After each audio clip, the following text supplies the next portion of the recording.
saudara-saudara, saya berdoa dulu ya Pak. Tuhan Yesus, Kau pimpin, Kau ambil alih acara malam hari ini Tuhan, agar setiap telinga yang mendengar, setiap mata yang melihat kesaksian ini Tuhan jamah di dalam nama Tuhan Yesus. Tuhan, aku memenuhi panggilan-Mu Tuhan untuk memberitakan kebenaran firman-Mu Tuhan, agar seluruh umat manusia boleh mengenal bahwa Engkau Yesus Juru Selamat umat manusia. Di dalam nama Tuhan Yesus, acara ini berjalan lancar. Dalam nama Tuhan Yesus. Amin. Malam saudara, saya Ida, asli dari Jawa Tengah. Mama saya asli Semarang, lebih tepatnya lagi Demak, lebih dikenal Kota Wali. Papa saya Jawa Tengah tapi Banyumas, Purwokerto. Saya kecil, lahir, besar di Demak. Dan di Demak itu ajaran agama Islam sangat kental ya. Saya berasal dari Muslim, saudara. Keluarga saya seluruhnya Muslim. Tidak ada yang mengenal Tuhan lah. Pokoknya di kampung saya 100% agama kami Muslim. Waktu kecil saya cukup bahagia. Saya punya seorang kakak, ibu, dan ayah. Kami tinggal di Demak. Pada waktu tahun 1992, ibu saya mendadak sakit, dan sakitnya tidak dirasa, saudara. Ibu saya masih bekerja, masih ke sawah, masih berdagang seperti nggak lagi sakit. Pas suatu siang, ibu saya tiba-tiba pingsan dan dibawa ke rumah sakit. Waktu di rumah sakit, saya hanya ketemu beberapa kali karena waktu itu saya sekolah. Dan hanya ke rumah sakit sekitar 2-3 kali. Setelah itu, gak lama di rumah sakit ibu saya meninggal. Dan setelah itu, saya sangat sedih dan sangat kehilangan karena saya sangat dekat dengan ibu saya karena saya anak paling kecil. Setelah kejadian itu, gak lama, belum sampai 1 tahun, papa saya mau menikah, saudara. Dan mau menikah dengan satu kampung. Tapi akhirnya gak jadi.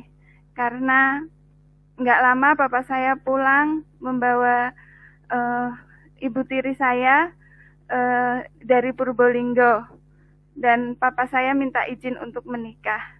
Di situ saya mengalami kesedihan karena saya sangat dekat sama ibu saya, dan kenapa papa saya baru ditinggal mama saya meninggal belum lama, papa saya udah mau menikah, saudara. Dan kakek sama nenek saya berunding untuk saya ikut papa saya atau saya ada di Semarang. Tapi kakek sama nenek saya memutuskan untuk saya tinggal di Semarang karena mereka khawatir kalau saya ikut ayah saya. Setelah ayah saya menikah dan ayah saya jarang pulang, saya merasa sangat kecewa karena saya kehilangan ibu saya belum lama, papa saya menikah lagi. Saya merasa kok begitu cepat ya, papa ngelupain almarhum ibu saya. Kok belum nyampe setahun, papa saya udah menikah lagi. Setelah itu, saya setiap hari, kakek saya, orang tua mama saya setiap hari mengatakan, hampir setiap hari saudara mengatakan bahwa almarhum ibu saya sakit karena papa saya. Karena papa saya sebetulnya udah punya pacar, makanya ibu saya punya seperti pikiran gitu, kepikiran, saudara. Dan setiap hari terus kakek saya mengatakan bahwa mama saya sakitnya karena papa saya. setiap hari saudara. Sampai saya dewasa, saya remaja 14 tahun, tiba-tiba kakek saya juga meninggal mendadak. Dan gak lama setelah kakek saya meninggal, nenek saya punya penyakit jantung lemah. 2 minggu dari kakek saya meninggal, nenek saya meninggal, saudara. Di situ saya merasa sangat kehilangan karena saya kayak merasa kurang kasih sayang. Masih 8 tahun ibu saya meninggal dan saya kurang kasih sayang dari papa saya karena dia jarang pulang. Dan setelah 14 tahun kakek dan nenek saya meninggal. Di situ saya sempat berpikir, kenapa Allah gak adil ya? Kenapa ibu saya meninggal muda? Kenapa kakek saya meninggal muda? Kakek saya meninggal dan nenek saya meninggal.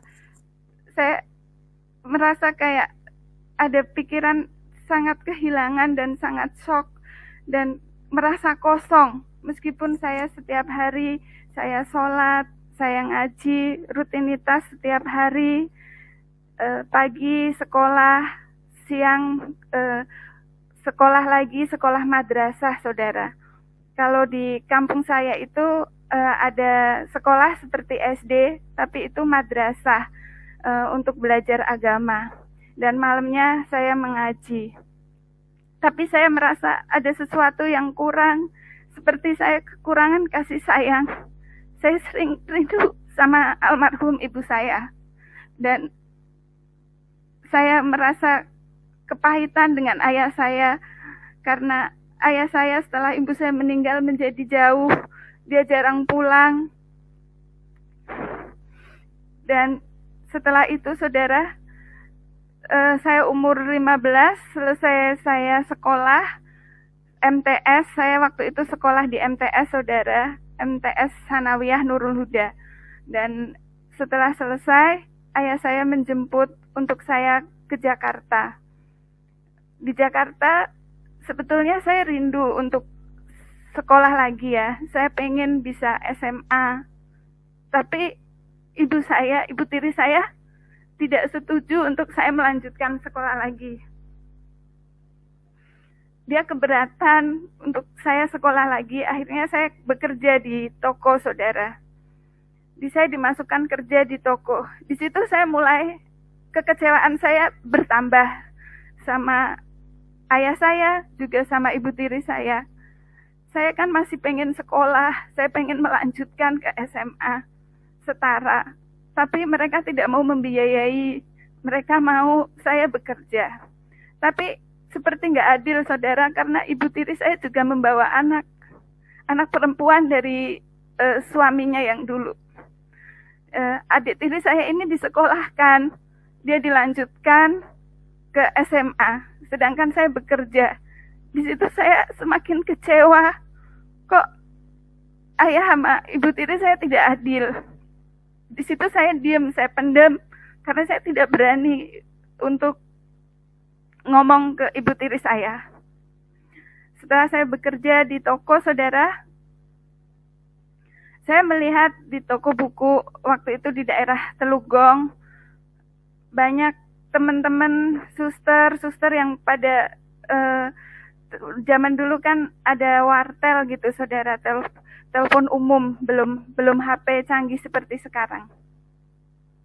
Setiap hari sepertinya kerjaan mereka santai, mereka hanya nunggu anaknya sekolah, mereka hanya antar, jemput, saya lihatnya seperti itu. Tiba-tiba hati saya tergerak, saya pengen juga ya masuk kerja suster, karena saya ingat saya gak punya ibu, saya suatu saat menikah, saya punya anak, saya pengen bisa merawat anak saya sendiri. Setelah itu, keinginan untuk masuk suster semakin kuat, saudara. Karena saya tanya salah satu teman saya yang bekerja jadi suster, bisa melanjutkan sekolah lagi, sekolah SMK atau SMA. Di situ saya semakin tertarik untuk saya masuk suster. Singkat cerita, saya masuk ke Yayasan Citra Bunda di Kelapa Gading, saudara. Yayasannya masih ada sampai hari ini, dan di situ kita bisa melanjutkan SMK atau SMA, tapi persamaan paket diambil setiap hari Sabtu. Alhamdulillah ya, waktu itu keinginan saya untuk sekolah bisa terpenuhi dan saya bisa bekerja. Singkat cerita, 3 bulan saya pendidikan, terus saya bekerja. Bekerja di BOS yang pertama kurang lebih 1 tahun. Setelah 1 tahun, saya kembali ke yayasan karena anak yang saya urus agak gemuk dan waktu itu saya kurus, jadi agak berat, saudara. Dan saya mau ambil yang baby, saya ambil jurusan baby sister yang baby, yang untuk merawat baby baru lahir. Singkat cerita, bos saya yang kedua, saya dapat bos yang kedua, saudara. Saya diambil oleh bos saya, beliau masih hamil 9 bulan, dan waktu kurang 1 minggu melahirkan saya diambil, dan waktu pas lahiran di rumah sakit, saya bertemu sama suster dari kakaknya bos saya. Dia asli dari Tasikmalaya, dia pernah bekerja di Singapura, dia juga pernah mengalami Tuhan Yesus secara pribadi. Dia menceritakan tentang Tuhan Yesus, tentang siapa Isa Al-Masih di dalam Al-Quran, saudara. Tapi saya nggak bisa menerima itu. Saya masih kayak nggak percaya, karena yang saya percaya selama ini Isa Al-Masih hanya nabi. Yang saya percaya selama ini Tuhannya orang Kristen itu ada 3. Saya tidak menerima penjelasan dari teman saya, itu saya anggap lewat begitu saja. Terus singkat cerita, setelah babynya dibawa pulang dari rumah sakit, dibawa ke rumah, waktu babynya udah berusia 1 bulan, saudara. Pas hari Minggu pagi itu, tiba-tiba bos saya panggil saya, Sus, tolong siap-siap, kita mau ke gereja. Dedek mau dibawa ke gereja. Di situ saya kaget, saudara, karena saya gak pernah berpikir kalau saya menjadi suster, saya akan ke gereja. Karena saya sangat alergi waktu itu dengar nama gereja. Karena di ajaran kami dari kecil diajarin bahwa kita gak boleh masuk atau menghindari untuk tidak lewat gereja atau masuk ke dalam gereja karena haram buat kami dan dosa. Di situ saya mau menolak, maaf Pak, apa dedeknya di rumah aja? Bos saya bilang nggak apa-apa, kita ke gereja, biar diberkati Tuhan, bos saya bilang gitu. Sebetulnya saya mau menolak, tapi gimana, karena posisi saya bekerja, saya tidak ada keberanian untuk menolak. Akhirnya saya masuk, saya pergi ke gereja bersama bos saya dan baby yang saya asuh, baru umur 1 bulan waktu itu. Waktu sebelum masuk gereja, saudara, saya udah berdoa, saya minta ampun, ya Allah, ampuni saya ya Allah, ampuni saya hanya bekerja, ampuni saya ya Allah. Waktu itu saya masih muslim, saudara.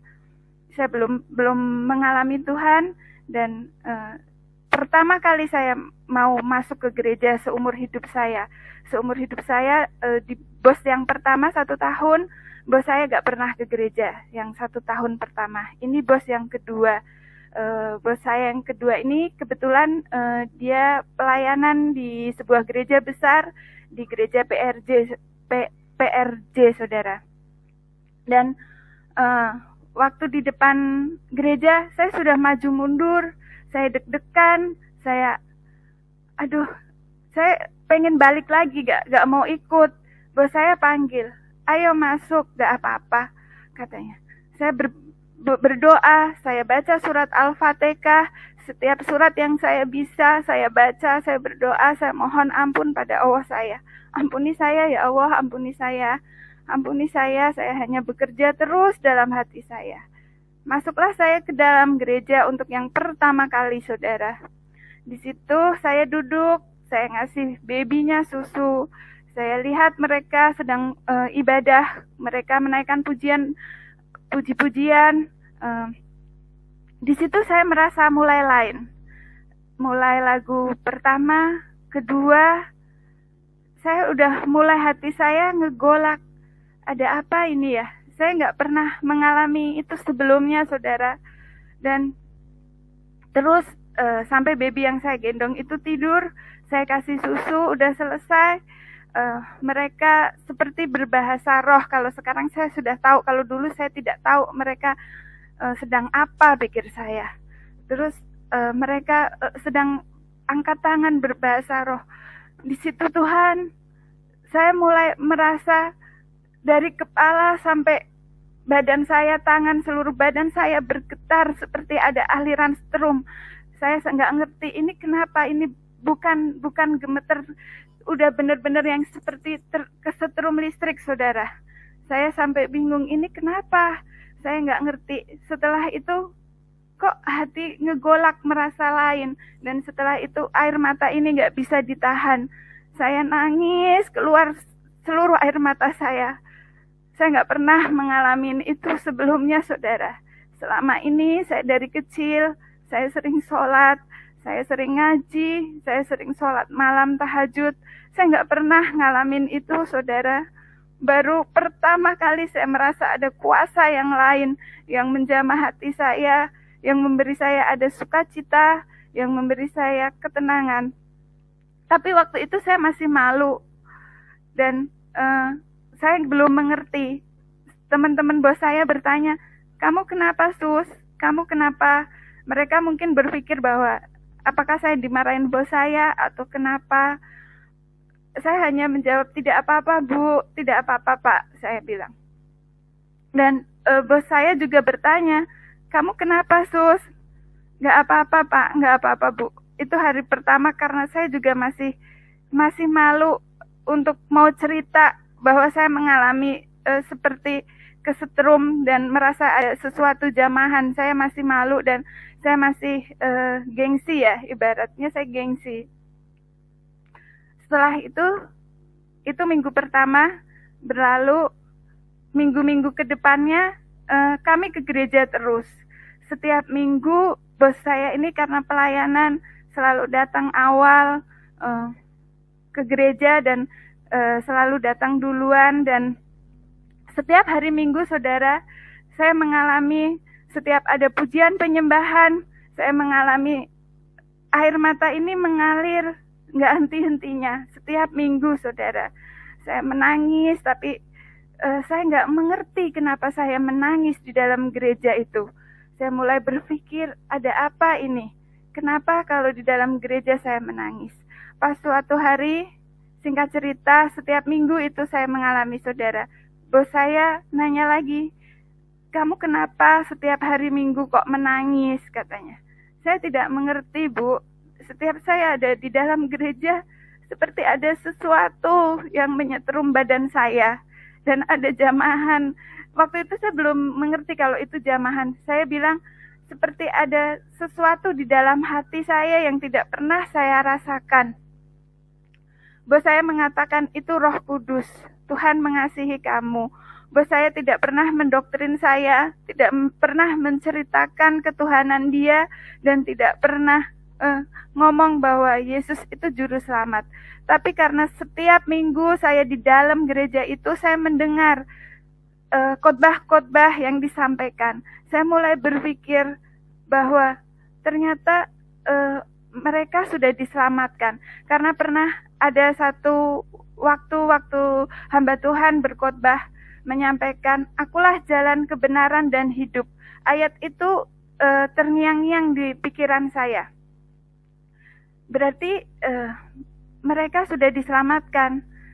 Selama ini saya selalu berdoa, Tuhan tunjukkanlah saya jalan kebenaran dan hidup.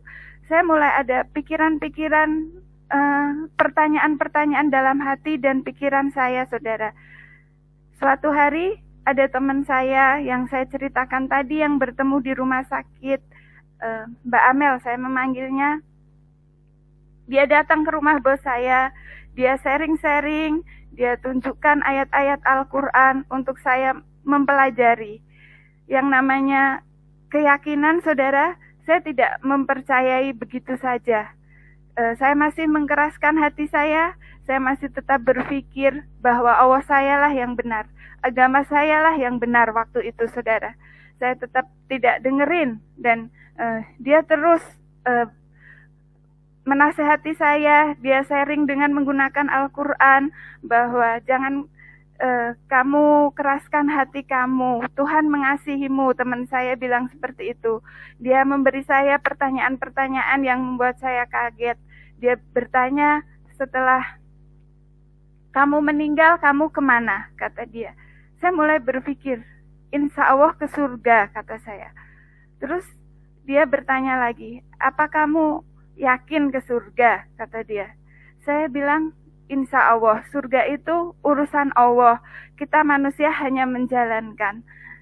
Di situ dia berkata, kalau saya yakin ke surga. Terus saya bilang, kok kamu bisa sombong? Surga itu hanya milik Allah. Kata dia, karena Tuhan saya tidak memberikan janji yang mudah-mudahan, yang insya Allah, tapi pasti, kata dia. Di situ saya mulai tersentak. Berarti saya tidak pasti, sedangkan teman saya pasti diselamatkan.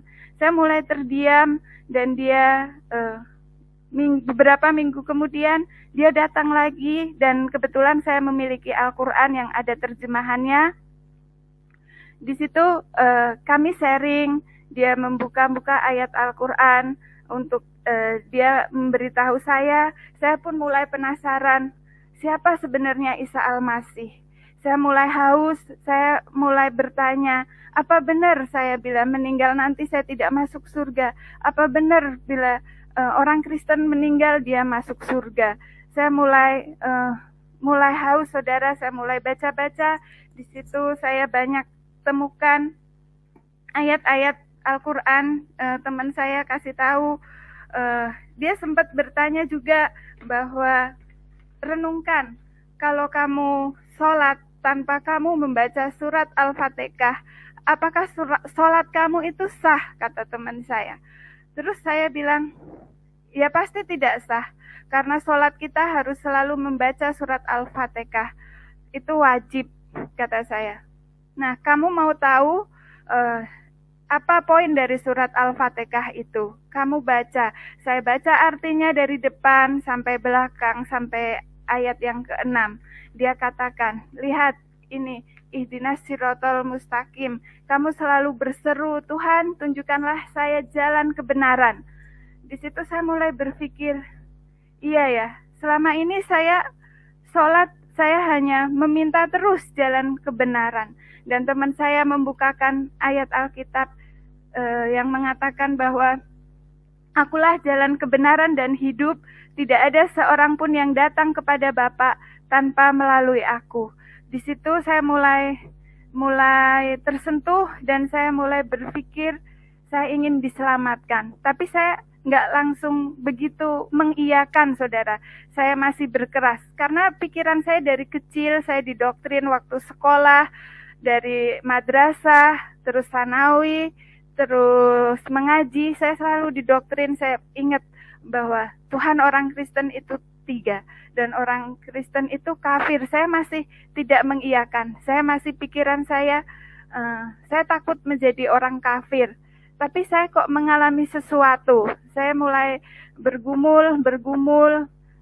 Tapi kalau saya perhatikan, kenapa di dalam gereja itu tidak ada patung, saudara? Tidak ada. Dan di situ saya mulai, benar juga, di dalam gereja itu tidak ada patung. Mereka menyembah Tuhan yang Maha Esa. Terus kita sharing-sharing, saya mulai dikasih ayat-ayat Al-Quran untuk saya mencari sendiri. Waktu itu karena saya gak mau buka ayat Alkitab, teman saya menganjurkan saya untuk membuka Al-Quran. Karena saya di tempat kerja itu membawa Al-Quran dan ada terjemahannya.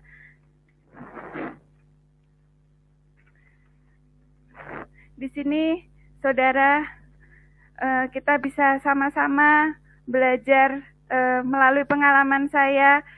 Saya sharing waktu itu dengan teman saya, dia menunjukkan di QS Quran surat Luqman 31-34 yang artinya sesungguhnya Allah hanya pada sisinya sajalah pengetahuan hari kiamat itu.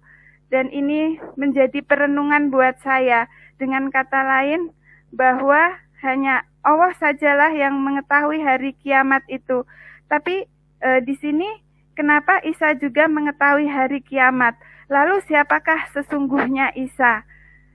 Saya mulai mengaji lagi, saya mulai baca lagi surat-surat Al-Quran. Di dalam surat Quran Az-Zuhruf 4361 yang artinya, dan sesungguhnya Isa benar-benar memberi pengetahuan tentang hari kiamat. Hari kiamat itu, dan ikutlah aku, inilah jalan yang lurus. Ayat ini yang mulai membuka pikiran saya, saudara. Saya merenung. Ini kan Al-Quran sendiri yang mengatakan bahwa Isalah jalan yang lurus, saudara. Di situ saya mulai membuka hati. Saya gak mau mengeraskan hati. Saya mau belajar bahwa keselamatan akhirat itu bukan main-main, saudara. Itu kekekalan. Jadi saya mulai, saya gak ada salahnya. Toh saya baca Al-Quran gitu. Saya belum berani buka Alkitab. Saya mulai merenung. Saya pelajarin lagi Al-Quran saya. Dan terus setiap hari, siapakah Isa Al-Masih? Lalu suatu hari saya juga membuka, diberitahu di QS Al-Imran 3 ayat 45 yang artinya, ingatlah ketika malaikat berkata, hai Maryam, sesungguhnya Allah menggembirakanmu di dalam kurung dengan kelahiran seorang putra yang diciptakan dengan kalimat yang datang daripadanya. Namanya Al-Masih, Isa putra Maryam, seorang terkemuka di dunia dan di akhirat, dan termasuk orang-orang yang didekatkan kepada Allah. Jadi di situ saya mulai haus dan saya mulai membaca terus Al-Quran, dan kesimpulan yang saya renungkan, yang dikandung Maryam adalah kalamnya Allah atau firmannya Allah. Dengan demikian firman itu lahir, menjelma, nuzul menjadi manusia yang melakukan penyelamatan sehingga disebut Mesias atau Al-Masih atau penyelamat, sehingga Isa terkemuka di dunia dan di akhirat. Bukankah seharusnya itu Allah saja yang seharusnya terkemuka di dunia dan di akhirat? Namun, kenapa Isa juga memiliki kedudukan terkemuka di dunia dan di akhirat? Saudara-saudaraku yang masih muslim, boleh membuka ayat-ayat Al-Quran ini dan direnungkan. Kalau emang Isa hanya nabi, kenapa dia terkemuka di dunia dan di akhirat? Dan jawabannya juga ada pada QS Quran surat An-Nisa 4 ayat 171. Sesungguhnya Al-Masih, Isa putra Maryam itu adalah utusan Allah dan kalimatnya yang disampaikan kepada Maryam dan roh darinya. Jadi kesimpulan utusan Allah di sini adalah firman yang menjadi manusia, melakukan karya penyelamatan. Isa adalah kalamnya Allah dan rohnya Allah itu sendiri. Dan selama pergumulan saudara, saya terus belajar dan saya menemukan ayat Al-Quran menyatakan Isa Al-Masih itu kalamnya Allah, rohnya Allah, dan didukung di dalam hadis sahih Bukhari 1496 dan hadis Anas bin Malik halaman 72. Dan hadis tentang Isa Al-Masih di Quran surat Maryam 19 ayat 19, Isa Al-Masih seorang anak laki-laki yang suci, Quran surat Maryam 19 ayat 21. Isa Al-Masih sebagai tanda bagi manusia dan rahmat dari Tuhan. Quran surat Al-Imran 3 ayat 46. Quran surat Al-Maidah ayat 5, 19, 20, 110. Isa Al-Masih semasa dalam buayan dan ayunan sudah bisa berbicara dengan manusia. Quran surat Maryam 19:31. Isa Al-Masih seorang yang diberkati Allah di mana saja berada. Quran surat Al-Imran 3:49. Quran surat Al-Maidah 5 ayat 110. Isa Al-Masih membuat burung, menyembuhkan orang buta sejak lahir, menyembuhkan penyakit kusta, dan menghidupkan orang mati. Melalui surat-surat yang dari Al-Quran yang saya pelajari, saudara, saya semakin yakin bahwa Isa Al-Masih itu Tuhan, karena dia itu roh Allah sendiri yang nuzul ke dunia ini. Tapi saya belum memiliki keberanian untuk menyatakan bahwa untuk berganti keyakinan, saudara. Saya masih berpikir, apa benar seperti itu? Saya masih bergumul, padahal ini Al-Quran sendiri yang menyatakan, saudara. Sampai suatu malam waktu saya selesai memberi baby, karena baby setiap malam kan minum susu, saudara. Jam 12 itu selesai saya kasih babynya susu, saya mau tidur, saudara. Tapi sebelum tidur saya sambil belajar, sambil merenung, siapa Tuhan saya sebenarnya? Siapa Isa Al-Masih? Siapa Tuhan Yesus itu? Tuhan, tunjukkanlah jalan kebenaran-Mu. Saya pun rindu untuk diselamatkan. Seketika itu saya waktu seperti saya tidur, tapi saya sadar. Posisi saya udah rebahan, kamar sudah gelap. Saya tidak tidur bareng babynya, saudara. Babynya tidur dengan papi maminya, saya tidur di kamar sebelah. Saya datang hanya untuk memberi susu. Nah, waktu itu, saudara, karena setiap minggu saya ke gereja, karena saya bekerja tadi, saya sering mendengar hamba Tuhan mengatakan bahwa nama Yesus itu berkuasa. Di situ saya sambil tidur, sambil berpikir, tiba-tiba seperti saya udah tertidur, tapi saya seperti sadar, saudara. Di situ saya merasa ada sosok tinggi, besar, gelap, menakutkan sekali duduk di atas kepala saya. Waktu itu saya tidur, dia duduk dan menghunus pedang yang panjang, dan pedang itu ditaruh di atas leher saya. Saya mau bangun tidak bisa, seperti ada sesuatu yang mengikat. Saya mau teriak tidak bisa, saya mau minta tolong tidak bisa. Saya mau baca surat Al-Fatihah tidak bisa, mau baca ayat kursi tidak bisa, seperti mulut saya terkunci, saudara. Tiba-tiba saya nggak tahu kenapa mulut saya keluar, Yesus tolong saya. Di situ, saudara, sosok besar tinggi yang gelap itu tiba-tiba hilang dan berganti menjadi terang, dan ada sesuatu hawa yang berbeda, yang tadinya kayak hawa menakutkan menjadi hawa lain, menjadi seperti ada sosok yang benar-benar terang. Dan ada damai, saudara. Di situ kamar menjadi terang sekali. Di situ saya terus tersentak, saya duduk. Dia benar-benar Tuhan. Dia benar-benar Yesus Juru Selamat. Begitu saya panggil, dia langsung datang dan menolong saya, saudara. Di situ saya menangis dan saya mohon ampun. Tuhan, benarkah Engkau Yesus Tuhan Juru Selamat saya? Tuhan, benarkah Engkau penyelamat umat manusia, Tuhan? Terima kasih, Tuhan. Saya semakin yakin, saudara, bahwa Yesus itu Tuhan dan Juru Selamat saya. Di situ setelah saya mengalami itu, saudara, saya memberanikan diri untuk ngomong dengan teman saya, Mbak Amel yang tadi sharing-sharing firman Allah, Tuhan, karena kami sharing menggunakan ayat Al-Quran. Setelah itu saya bilang, saya mengalami ini, saya ceritakan dengan teman saya mau mengambil keputusan untuk saya dibaptis. Di situ waktu saya mau baptis, terus terang saya belum cerita sama ayah saya belum cerita sama siapa-siapa. Saya diam-diam saya pergi baptis sama teman saya.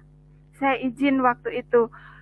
Setelah saya dibaptis, saudara, saya mengalami mujizat Tuhan. Waktu itu saya sakit, saudara. Beberapa bulan setelah saya baptis, saudara, waktu itu saya ada kesaksian lagi. Waktu saya dibaptis di gereja Kelapa Gading, di gereja Tiberia, saudara. Waktu saya dibaptis itu, waktu saya setelah diangkat dari air, saya melihat salib, saudara. Di situ kedua kalinya Tuhan menampakkan ke saya. Yang pertama waktu saya masih ragu, yang tadi waktu saya tidur. Ini yang kedua tuh, saudara. Waktu dibaptis, saya melihat waktu diangkat itu seperti ada salib berkilau di atas, saudara. Dan setelah itu, saudara, beberapa bulan selang saya dibaptis, saya mengalami sakit, saudara. Ini pergumulan pertama saya mengikut Tuhan. Saya sakit dan datang bulan saya tidak teratur. Setiap saya datang bulan itu sakitnya luar biasa, seperti saya mau pingsan, saudara. Pokoknya saya tidak bisa bekerja lagi kalau saya lagi sakit datang bulan itu. Dan di perut saya ada benjolan, saudara. Di situ udah dibawa ke dokter, tapi dokter bilang tidak ada apa-apa. Pas suatu hari setelah berbulan-bulan saya sakit, saya dilayani oleh hamba Tuhan. Dan teman saya ini tadi, dia datang ke apartemen bos saya untuk mendoakan saya, saudara. Di situ saya mengalami manifestasi berjam-jam. Saya dilawat Tuhan, saya nangis. Ternyata Tuhan mau saya untuk melepaskan kepahitan yang saya simpan selama ini.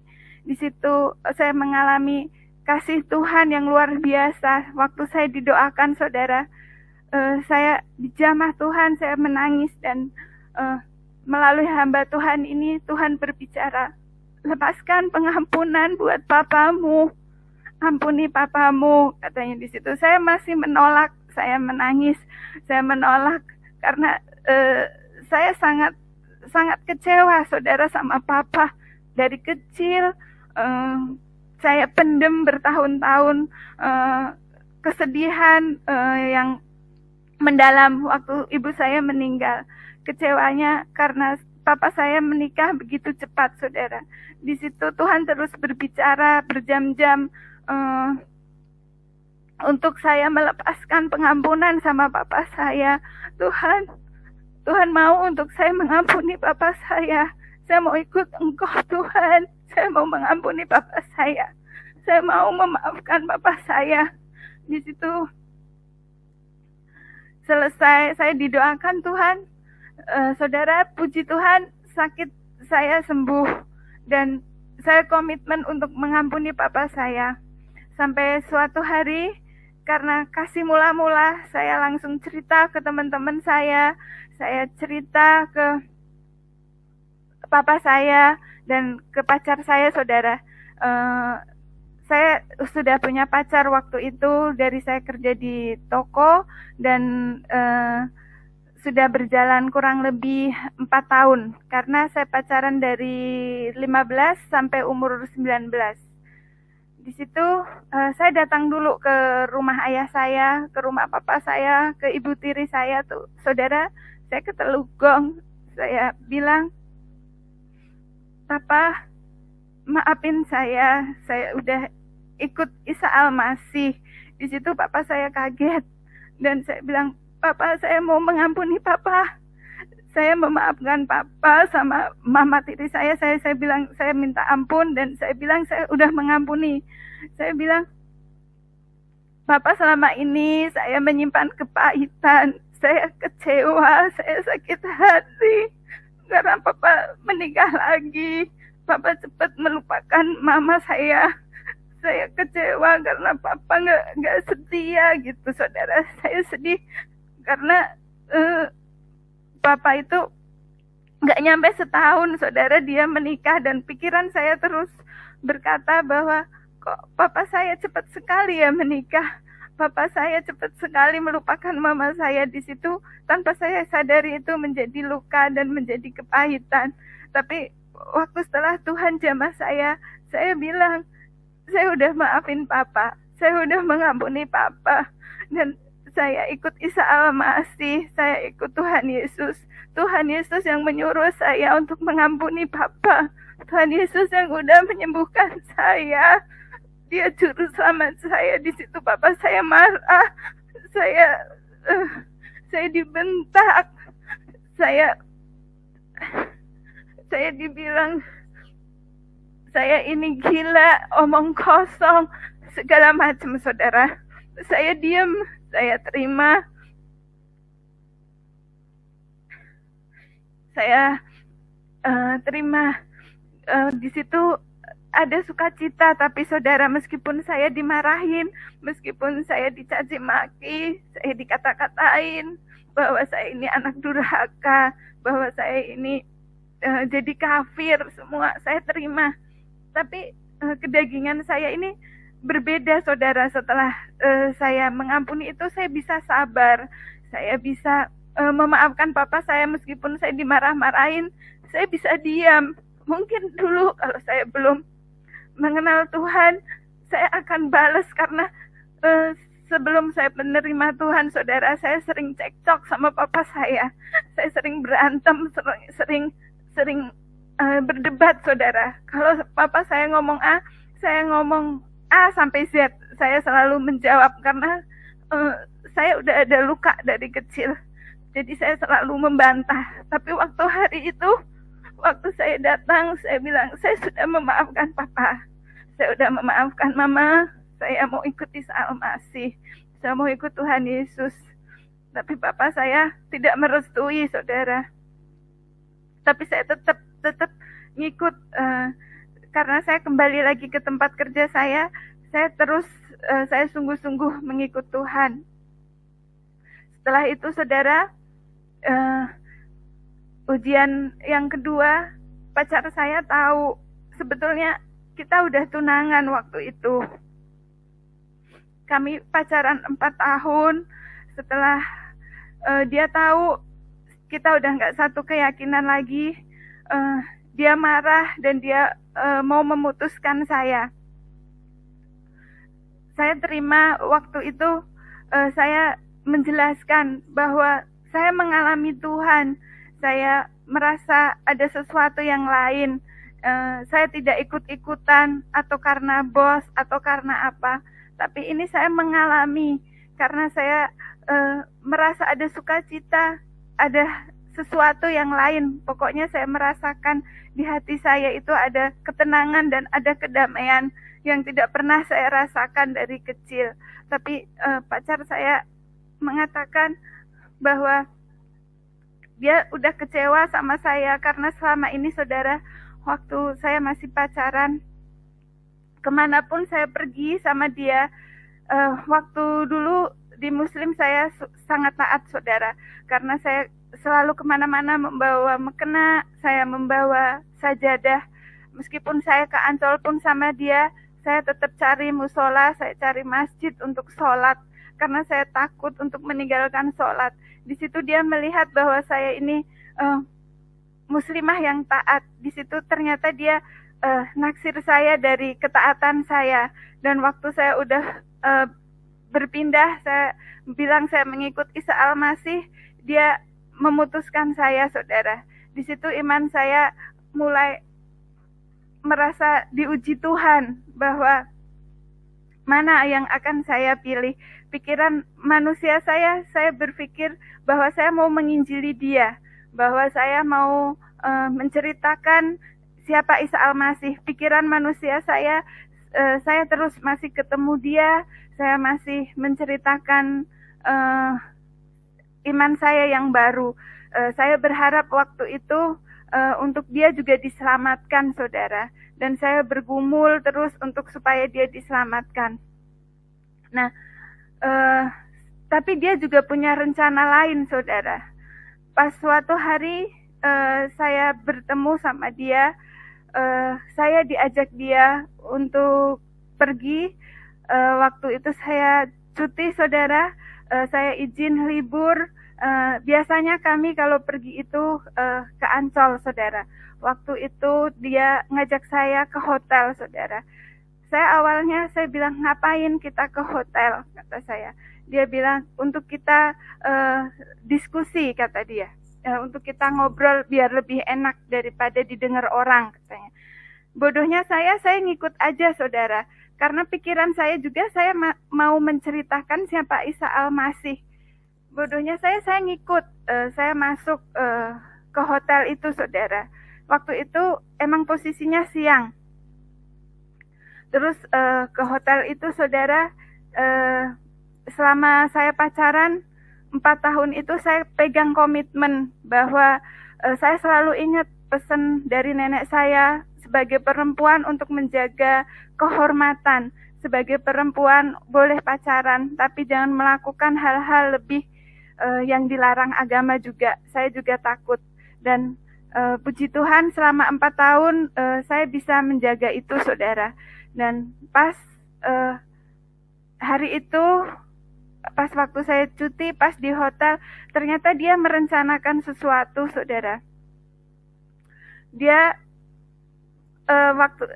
waktu itu setelah di hotel, dia ya awalnya kita biasa, yang pacaran kita ngobrol biasa. Setelah itu dia punya niat lain ke saya, saudara, sebagai 1 lawan 1. Secara manusia saya kalah, saudara, tapi Tuhan tetap menolong saya. Di lembah kekelaman Tuhan membela saya, menolong saya. Di situ kuasa Tuhan nyata, saudara. Di situ waktu dia berbuat tidak baik sama saya, dia mau memperkosa saya, saudara. Emang saya masuk atas kemauan sendiri, tapi setelah di dalam dia berniat untuk tidak baik. Setelah kejadian itu, sebelum kejadian waktu itu, pas dia sedang berusaha, saya sedang tidak berdaya, saya minta tolong, Tuhan Yesus tolong saya. Tiba-tiba badan dia terpental, saudara, dari atas. Badan dia tadinya di atas saya dan terpental sampai depan kamar mandi, saudara. Di situ seperti ada kekuatan Tuhan yang menolong saya. Sungguh kuasa Tuhan luar biasa. Dan setelah itu dia mengurungkan niatnya dan dia bercerita, sebetulnya saya mengajak ke sini emang sengaja, kata dia, untuk supaya kalau dia sudah bisa dapetin saya, dapetin kehormatan saya, agar saya mau kembali ke Islam. Di situ saya nangis, Tuhan, terima kasih, Engkau melindungiku, Engkau menolongku, terima kasih Tuhan, terima kasih. Saya juga merasa saya berdosa, saya salah karena pikiran manusia saya mau menarik dia, saudara. Tapi dia juga punya rencana yang gak baik buat saya. Tapi karena usia saya waktu itu masih 19, saya masih labil juga, saudara. Saya masih bergumul, padahal sudah terang-terangan dia tidak baik. Dia punya niat tidak baik, tapi kedagingan saya masih pengen memperjuangkan, masih mau masih supaya kita gimana biar bisa bersama waktu itu, saudara. Istilahnya saya ini bandel, udah Tuhan tolong, udah kejadian seperti itu, tapi saya masih bergumul dan tidak melepaskan. Sampai suatu hari saya berdoa, Tuhan tunjukkan siapa dia, tunjukkan. Dan puji Tuhan, Tuhan tunjukkan sekali lagi siapa dia. Pas ketemuan berikutnya, saudara, dengan mulutnya sendiri, dia mengaku bahwa dia sudah pacaran juga dengan teman saya dan pacarannya itu jauh. Di situ saya bersyukur, terima kasih Tuhan, terima kasih. Ternyata emang dia bukan yang terbaik, bukan saya, buat saya. Jadi waktu saya mengikut Tuhan, yang saya alamin, saya diputuskan dia putuskan saya, tapi setahun terakhir itu tadi kita masih berhubungan yang saya ceritakan, masih saya ketemu dia yang tadi kesaksian saya, dan saya dimarahin orang tua saya, dimarahin keluarga saya, saudara.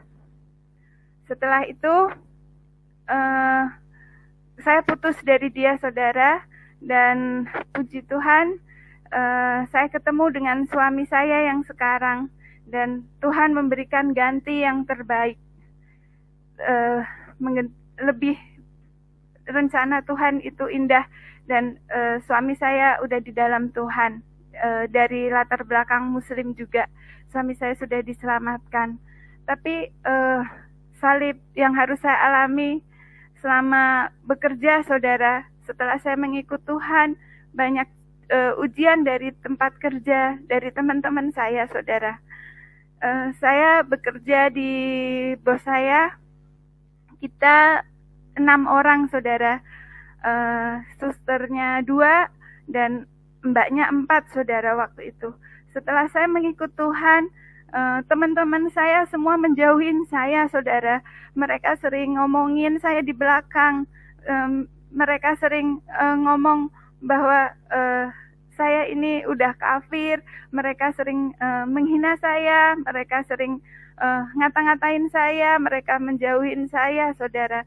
Tapi meskipun itu semua saya alamin, ada kekuatan yang lain. Mungkin dulu kalau saya belum di jamaah Tuhan bisa jadi berantem, saudara. Tapi di situ seperti Roh Kudus berbicara. Jangan sabar, seperti ada sukacita dan Roh Kudus berbicara untuk saya tidak membalas, untuk agar saya tidak menjadi batu sandungan, untuk saya bisa menjadi berkat agar mereka melihat kemuliaan Tuhan ada di dalam saya.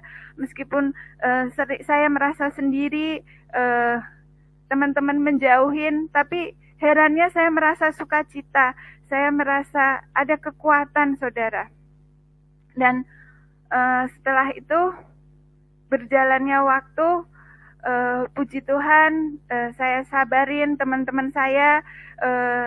Dengan saya di situ kurang lebih 5 tahun, dan puji Tuhannya teman-teman saya setelah 5 tahun mereka mulai mengerti siapa Isa Al-Masih. Dan setiap teman saya setelah 5 tahun saya mengikut Tuhan, mereka menjadi baik dengan sendirinya, saudara. Terima kasih. Saya rasa kesaksian saya sampai di sini. Terima kasih.